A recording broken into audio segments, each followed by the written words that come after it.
আসসালামু আলাইকুম প্রিয় বন্ধুরা। আজকে যে মোবাইলটা নিয়ে আসলাম এই মোবাইলটার মডেল নাম্বার হচ্ছে Symphony Z70, হ্যাঁ? Z70। তো এই মোবাইলটার সমস্যা হচ্ছে দেখেন এটা ওয়াটার ড্যামেজের কারণে মোবাইলটা মানে লাইট কাজ করতেছে না, ডিসপ্লেতে লাইট আসতেছে না। মানে ডিসপ্লেতে লেখা আসতেছে কিন্তু লাইট আসতেছে না। তো ডিসপ্লে যে লেখাটা আসতেছে এটা আমি একটু চেষ্টা করব আপনাদের দেখানোর জন্য মাইক্রোস্কোপের মাধ্যমে। দেখেন আমি এই দেখেন সেটা চালু হইছে। হ্যাঁ, এখানে দেখেন এই যে একটু ভালোভাবে ফলো করলে মোবাইলে হয়তো দেখতে পারবেন। আপনি মোবাইলে ভিডিওটা একটু লাইট একটু কমাও তোমার ডিসপ্লে লাইটটা। এই যে দেখেন Symphony লেখাটা কিন্তু দেখা যাচ্ছে মোটামুটি, হ্যাঁ? এই দেখেন Symphony লেখাটা দেখা যাচ্ছে, ওই যে Symphony লেখা, হ্যাঁ? এখন ডিসপ্লেটা লেখা আসতেছে কিন্তু লাইট আসতেছে না। তো আমরা এই কাজটা কীভাবে করবো, এটা তো আমাদের কোনো ডায়াগ্রাম নেই। তো আমরা কীভাবে শর্টকাটে কাজটা করি আমি দেখাই। আমি আলোচনা যদি আমি লাইটিং সেকশন নিয়ে আলোচনা করতে যাই কিন্তু অনেকক্ষণ লাগবে, এই জন্য আমি শর্টকাটে করবো কাজটা। হ্যাঁ, দেখেন তো সবটা আলোচনা যতটুকু দরকার আমি এতটুকু আলোচনা করতেছি এখানে।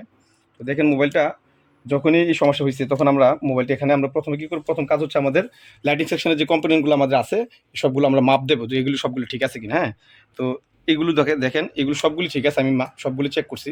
দেখেন এই যে আমি মিটার যদি চেক করি, আমরা প্রথমে ডায়োড চেক করলাম, যেটা আমাদের বিপিএস পাওয়ার ইনপুট হয় এখানে ডায়োড দিয়ে এক প্রান্ত দিয়ে ইনপুট, আরেক প্রান্ত আমাদের ডিসপ্লে কানেক্টর গেছে, হ্যাঁ? তো দেখেন দুটো প্রান্তে কিন্তু মান মোটামুটি দেখাচ্ছে, হ্যাঁ? ভালো। কয়েল আমাদের ঠিক আছে, আমরা কয়েলটা চেঞ্জ করছি, এই ক্যাপাসিটর চেঞ্জ করছি, এটাকে জাম্পার করছি।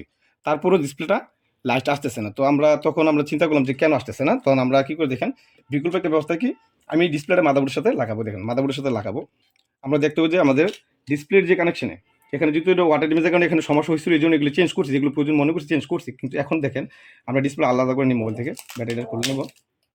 আলাদা করার পর আমরা একদম শর্টকাট একটা তরিকা আপনার আজকে দেখাবো যে ডিসপ্লে একটা লাইট সমস্যা হলে আপনি কীভাবে কাজ করবেন, হ্যাঁ? যদি সবগুলো মান আমাদের পার্টসগুলো সবগুলো ঠিক থাকে, আমার লাইটিং সেকশনের যেই ইয়াগুলো আছে, সাপোর্টগুলো আছে, আমাদের যে কম্পোনেন্টগুলো আছে এগুলো সবগুলো ঠিক থাকলে তখন আমরা কী করবো দেখেন, আমরা ডিসপ্লেটাকে আলাদা করে নিলাম। আলাদা করে আমরা দেখেন আমরা এখন কি করব, আমরা মাদারবোর্ডটাকে এই ডিসপ্লে কানেক্টরের সাথে লাগাবো, হ্যাঁ? জাস্ট আমরা দুইটা মাপ দেবো, আমরা দেখবো যে আমাদের এখানে মান আছে কিনা। মানটা কি, আমাদের ডিসপ্লে কিন্তু যখনই কাজ করে তখন দেখেন আমরা সেম আরেকটা মডেল ধরেন, এটা আইটেল, ওইটা আইটেল আর এটা হলো সিম্ফনি, হ্যাঁ? তো আমরা যেহেতু এটা ডায়াগ্রাম আমাদের কাছে নাই, তো আমরা কি করবো এই ক্ষেত্রে দেখবো যে আমাদের ইম্পর্টেন্ট কি লাইন ছিল। ইম্পর্টেন্ট লাইন আছে আমাদের এই যে এলসিডি অ্যানোড সাইড এবং এলসিডি ক্যাথোড সাইড, এই দুইটা সাইড অবশ্যই আমাদেরকে লাগবে, এবং এটা এলসিডি এবিসি, হ্যাঁ? তো আমি দেখেন ডিসপ্লে কানেক্টর আমি চেক করতেছি না কেন, এই দেখেন এখানে আমি চেক দেবো সরাসরি আমার এখানে, এই যে দেখেন এদিকে মাদারবোর্ড দেখাও, এই দেখেন ডিসপ্লে লাগাইলাম, আর এখানে যে ডিসপ্লে লাইটিং আছে এখানে আমার মানগুলো ঠিকভাবে আসতেছে কিনা দেখেন, হ্যাঁ? আমি দেখাই দিচ্ছি আপনাদেরকে। আমি দেখেন আবার এই আমাদের মিটারের পজিটিভটা আমরা গ্রাউন্ড করবো, আর আমরা ডায়োড রেঞ্জে রাখবো, রাখার পরে দেখবো যে আমার ডিসপ্লের যে লাইটের যে এই দুইটা যে ইম্পর্টেন্ট লাইন যে আমার ডিসপ্লে কানেক্টর, যেটা ডাইরেক্ট ডিসপ্লে কানেক্টর হইয়া এবং ডাইরেক্ট ডিসপ্লে ভিতরে গেছে, হ্যাঁ? এটা ডিসপ্লে যে বেসটা এখানে যখন আমরা লাগাই তখন এটা ডিসপ্লে ভিতরেই লাইনটা গেছে, হ্যাঁ? তো দেখেন এই লাইনটা আমরা চেক করবো। এখন আমরা এটাকে গ্রাউন্ড করে নেব।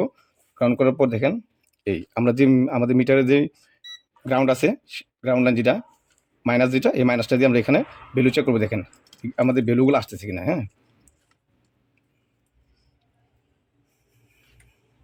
এই দেখেন আমার ৩টা লাইন এখানে, হ্যাঁ? তো আমি গ্রাউন্ড করে নিলাম, নেওয়ার পরে মিটার দেখেন এই যে এই লাইনটা, হ্যাঁ? এই লাইনটা আমাদের দেখেন 0.9, হ্যাঁ? 009, হ্যাঁ? 8 বা এটা আমাদের জানি, আমরা সবসময় জানি যে আমাদের যে ক্যাথোড সাইড এটা এরকমই মান দেখো, কারণ এটা একটা রেজিস্টার হয়ে আছে, যে রেজিস্টারটা আমি জাম্পার করে রাখছি। আর পাশে যে রেজিস্টারগুলো আছে দেখেন, এই যে এদিকে দেখেন, আমি লাইটিং এর এই মোবাইলের আবার দেখছি, মোবাইলটা একটু দেখা উল্টো করে, হ্যাঁ এখানে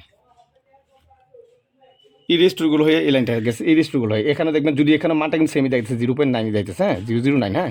তো আমরা দেখবো এখন এটা গেছে ডিসপ্লে আমাদের ইয়া সাইড, যেটা আমাদের এই যে অ্যানোড সাইডটা, এই যে ডিসপ্লে যে অ্যানোড সাইড, এই যে দেখেন এই মোবাইলের ডিসপ্লে অ্যানোড সাইড কিন্তু এটা কেন হবে দেখেন, আমাদের যদি আমরা ডায়াগ্রামে খেয়াল করি, ডায়াগ্রামে খেয়াল করলে দেখেন আমাদের এই মোবাইলটারও এই হলুদ লাইনটা যেটা, এটি কিন্তু অ্যানোড, হ্যাঁ? আর ওইটা হলো আমাদের ক্যাথোড লাইন, হ্যাঁ? তো অ্যানোড লাইন যেটা, এটা দিয়ে দেখেন এই বিপিএস পাওয়ার এখানে ঢুকবে, এটা কয়েল হয়েছে, প্লাস আমাদেরকে ডায়োডের সাথে সম্পৃক্ত হয়ে এটা আইসিতে চলে গেছে, এবং আইসি আবার এই এবিসি লাইন দিয়ে চেক করতেছে যে ওই লাইনটা সবটা ঠিক, দুইটা লাইনই ঠিক আছে কিনা। যখন ঠিক থাকবে তখন আইসি ডিসপ্লেতে কাজ করা শুরু করবে, হ্যাঁ? তো এই দেখেন আমাদের ক্যাথোড লাইন এবং অ্যানোড লাইন আর এই এবিসি লাইন। তো এই মোবাইলটা দিয়ে আমি বুঝে নিলাম কি, যে আমাদের এই মোবাইলের সাথে মোটামুটি মিল আছে। তো এই কারণে আমরা কি করব, আমাদের ডিসপ্লে এটা যে ইনপুট লাইন এগুলো বিপিএস পাওয়ার ইনপুট হয়েছে এখানে, এই যে দেখেন চার্জিং এসে থেকে বিপিএস পাওয়ার ডিসি টু ডিসি কনভার্ট হওয়ার পর ইনপুট হয়েছে, আসে এই ডায়োড এই মাথায় আসছে, আর এই মাথায় ডিসপ্লে কার্ডটা সরাসরি চলে গেছে, হ্যাঁ? আর এখন দেখেন আমাদের তো আমরা ডিসপ্লে কানেক্টর যদি এটা খেয়াল করি, তো আমাদের ওই মোবাইলটা তো সেমই মোবাইল। তো আমরা দেখতে পাবো যে আমাদের অ্যানোড সাইড এবং ক্যাথোড সাইড ২টা অপশন আমাদের কি মাদারবোর্ড ডিসপ্লেতে মান পাইতেছে কিনা, হ্যাঁ? তো আমরা কিন্তু এখানে পাইছি দেখেন। এখানে আমরা মানটা পাইছি। আবার দেখতেছি, একটু অপেক্ষা করেন। এই যে দেখেন। তো এই লাইনটা আমি জাম্পার করে রাখছি দেখেন। আমি কাজটা আমি দেখাইতেছি। এই যে এই লাইনটা আমাদের মান 0.0 মানে 009, হ্যাঁ? বা 10 3 এরকম যাই হোক, হ্যাঁ? এখানে দেখেন 10, হ্যাঁ? তো এইটা দেখেন। এটা আমাদের মান নাই। এই মানটা নাই কেন? এই মানটা মূলত আমাদের ডিসপ্লে কানেক্টর থেকে, এই দেখেন আমি দেখাই। এই ডিসপ্লে যে কানেক্টর আমরা ডিসপ্লে লাগাই, এখানে যে লাগাই, এখান থেকে লাইনটা আমার এখানে চলে আসতেছে না, হ্যাঁ? তো আসতেছে না যেহেতু আমরা একটা শর্টকাটের কাজ করে নেব। এখন তো কোথায় লাইনটা আমরা জানি না। কিন্তু যেহেতু আমাদের কাছে ডায়াগ্রাম নাই। এই ক্ষেত্রে আমরা কি করব, যেহেতু আমাদের এই দেখেন ডিসপ্লে, আমি আবার একটু খেয়াল করেন। এই দেখেন, এটা হলো আমাদের এই যে পজিটিভ লেখা আছে দেখেন। পজিটিভ বলতে কি অ্যানোড, আর নেগেটিভ বলতে ক্যাথোড। এই ক্যাথোড হলে দুইটা মাইনাস লাইন দেখেন। ভালো করে একটু ডিসপ্লে মনিটরের সামনে নাও। এই দেখেন লাইন দাগ দাগ দেওয়া আছে, ঠিক আছে? এই যে অ্যানোড সাইড এই দুইটা, আর এটা হলো ক্যাথোড সাইড। ভালো করে একটু খেয়াল করেন। এই দেখেন এখানে পজিটিভ দাগ দেওয়া আছে একটা, এখানে পজিটিভ একটা দাগ, এখানে একটা মাইনাসের দাগ দেওয়া আছে, এখানে মাইনাসের দাগ দেওয়া আছে। এই দুইটা হলো আমাদের ক্যাথোড সাইড, আর এটা হলো আমাদের অ্যানোড সাইড। তো এই অ্যানোডের মান আসতেছে না। তো আমরা কি করবো, অ্যানোডের মানটা কোথায় পাবো? আমরা সরাসরি ডিসপ্লে কাউন্টার অ্যানোডের মান কোথায় আছে এটা তো আমরা জানি না এখানে। এখানে যেহেতু আমরা এই মডেলের ডায়াগ্রাম আমাদের কাছে নাই, তো এই ক্ষেত্রে আমরা শর্টকাটে কি কাজটা করতে পারি দেখেন। আমি কি করলাম, ডিসপ্লে খুলে নিলাম। খোলার পর আমরা মাদারবোর্ডের সাথে ফিক্স করবো। এখন এই যে লাইনটা আছে, যে তারটা আমি জাম্পারটা টানিয়ে রাখছি দেখেন, এই জাম্পার করে রাখছি। এটা সরাসরি আমরা ডায়োডের মাথায় দিয়ে দেবো। যেহেতু আমরা ডিসপ্লে কাউন্টার কোথায় গেছে আমরা জানি না এই লাইনটা। এই ক্ষেত্রে আমরা ডায়োডের মাথায় দিয়ে দেবো। এই ডায়োডের এই প্রান্তে আমরা দিয়ে দেবো, হ্যাঁ? ওই দেখেন আমি দিচ্ছি, হ্যাঁ? আমরা মোবাইলটাকে এই যে আমাদের যে এক্সট্রা যে ইয়াটা আছে, আমি মাদারবোর্ডের সাথে অ্যাড করলাম। এই দেখেন আমি মোবাইলটা ফিটিং করে নিচ্ছি এখানে, হ্যাঁ? ফিটিং করার পর এখন আমরা কি করবো দেখেন, আমাদের যে মাদারবোর্ডটা আছে, এই মাদারবোর্ডের, এই দেখেন মাদারবোর্ডের এখানে কিন্তু আমরা মাপ দিয়ে দেখছি যে আমাদের কয়েল আমরা চেঞ্জ, এই কয়েলটা আমরা চেঞ্জ করছি, এই ডায়োডটা আমরা চেঞ্জ করিনি। কারণ এখানে ভোল্টেজ আমরা কিন্তু পাইতেছি ঠিকই। এখানে ভোল্টেজ যেহেতু মান আসছে 100% ভোল্টেজ এখানে আসবেই, এটা মাস্ট বি গ্যারান্টি, হ্যাঁ? এক্ষেত্রে কোনো টেনশন করার দরকার নেই বা কোনো হেজিটেশন রাখার দরকার নেই। তো আমরা এখানে দেখেন, এখন এখানে সরাসরি একটু অপেক্ষা করেন, হ্যাঁ? একটু পজ করবো ভাইয়া। এই লাইটিং যে লাইটিং সেকশনটা আছে এখানে, এটা ডিসপ্লেতে আমাদের বিপিএস পাওয়ার এখান থেকে ইনপুট হয়েছে, হওয়ার পর একটা কয়েলের সাথে সম্পৃক্ত হয়ে ডাইরেক্ট আইসিতে চলে আসছে, হ্যাঁ? তো যেহেতু এটা এক্স্যাক্টলি ডায়াগ্রাম আমাদের কাছে নাই, কোন পিনে গেছে সেটা কিন্তু আমরা মাপলে অবশ্যই খুঁজে বের করতে হবে। তো আমরা দেখবো যে আমাদের এই সাইডটা হলো আমাদের ওই যে ক্যাথোড সাইড, যে ডিসপ্লে কানেক্টর সরাসরি চলে গেছে এই লাইনটা, অথবা আপনি এখানে দিলেও পারবেন, এই ক্যাপাসিটির মাথায় দিলেও পারবেন। এই ক্যাপাসিটি এখানে ফিল্টার তো পিউরিট করার জন্য ব্যবহার করেছে, হয়তো ফিল্টারের কাজ করবে নাহলে প্রোটেকশনের কাজ করবে, হ্যাঁ? তো দেখেন আমরা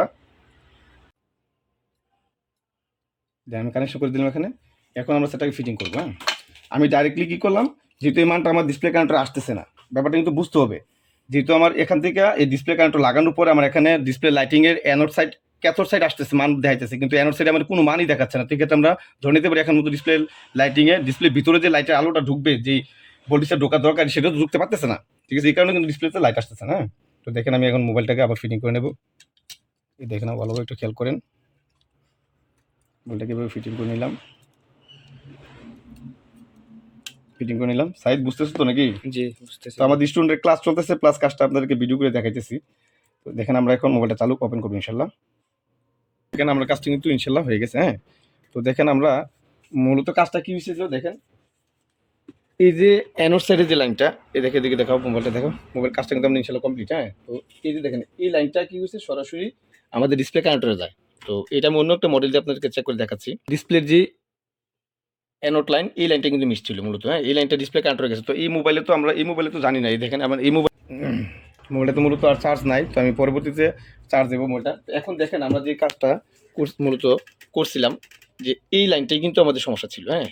তো ডিসপ্লের জন্য খুব বেশি জরুরি বিপিএস লাইন ইনপুট তো অবশ্যই লাগবে। এটা ছাড়া তো ডিসপ্লে কোনোভাবেই চলবে না, কেননা এটা তো মেইন লাইন। ডিসপ্লে আমাদের যে যে কারেন্ট যেটা আসতেছে মূলত, এই যে এটা যে ব্যাটারির যে কারেন্টটা, সেটা charging AC DC two DC convert হওয়ার পর এখানে কিন্তু আমাদের লাইটিং সেকশনে প্রত্যেকটা সেকশনে কিন্তু বিপিএস পাওয়ার সম্পৃক্ত থাকে। প্রত্যেকটা সেকশন বলতে কি, যেমন আমাদের মোবাইলের যে সেকশনগুলো, লাইটিং সেকশন, গ্রাফিক্স বলেন, নেটওয়ার্ক সেকশন বলেন, হ্যাঁ, এরপর পাওয়ার সেকশন বলেন, প্রত্যেকটির সাথে বিপিএস পাওয়ার সম্পৃক্ত। তো এই বিপিএস পাওয়ার যদি না আসে তো কাজ করবে না। আর এটা আসার পরে দেখেন আমাদের কয়েলের সাথে দুই প্রান্ত হইয়া আইসি দুইটা মাথায় দুইটা লাইন চলে গেছে, এদিক দিয়ে একটা এদিকে একটা, হ্যাঁ? তো এখান থেকে দেখেন এটা চার্জিং আইসি থেকে আসছে, আর এই লাইনটা আমাদের ডাইরেক্টলি ডিসপ্লে কানেক্টরে চলে গেছে, অ্যানোড সেট, হ্যাঁ? এটাই কিন্তু আমাদের লাইনটা মিসিং ছিল। তো এই লাইনটা মিসিং কিন্তু আমাদের এই মডেল নাম্বার নাই। কিন্তু আমরা অন্য একটা মডেল দিয়ে আমরা বুঝে নিলাম যে আমাদের মোবাইলটার সমস্যাটা কোথায় ছিল এক্সাক্টলি। আর মোবাইলটা সমাধান করে আমরা দেখালাম ইনশাআল্লাহ। তো আজকে এই পর্যন্ত থাকবেন। পরবর্তীতে আবার দেখা হবে। হুম? আর যেকোনো মোবাইলের জন্য ডায়াগ্রাম ছাড়া আপনি কিভাবে কাজটা করবেন যদি আপনারা জানতে চান বা এই বিষয়ে আরো কিছু গভীর ধারণা নিতে চান, তাহলে আমাদের সাথে যোগাযোগ করবেন। ইনশাআল্লাহ আমরা আপনাদের পাশে থাকবো এবং আমাদের ইউটিউব চ্যানেলকে সাবস্ক্রাইব করে রাখবেন। ধন্যবাদ আজকে এই পর্যন্তই।